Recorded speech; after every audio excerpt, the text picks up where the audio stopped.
Hebrews chapter 5. For every high priest taken from among men is appointed for men in things pertaining to God, that he may offer both gifts and sacrifices for sins. He can have compassion on those who are ignorant and going astray, since he himself is also subject to weakness.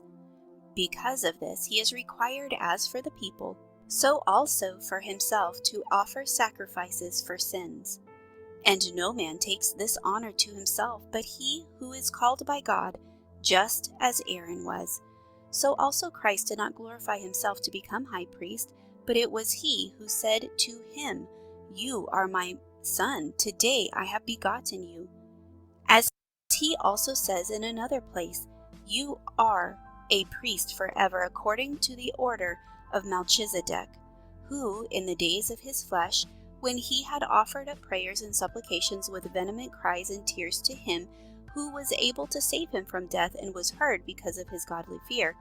Though he was a son, yet he learned obedience by the things which he suffered.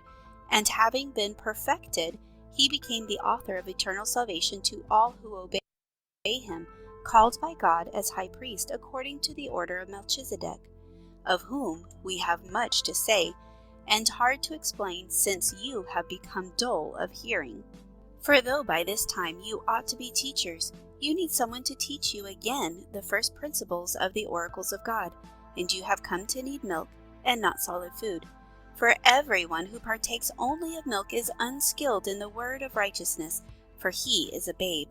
But solid food belongs to those who are full of age, that is, those who by reason of use have their senses exercised to discern both good and evil.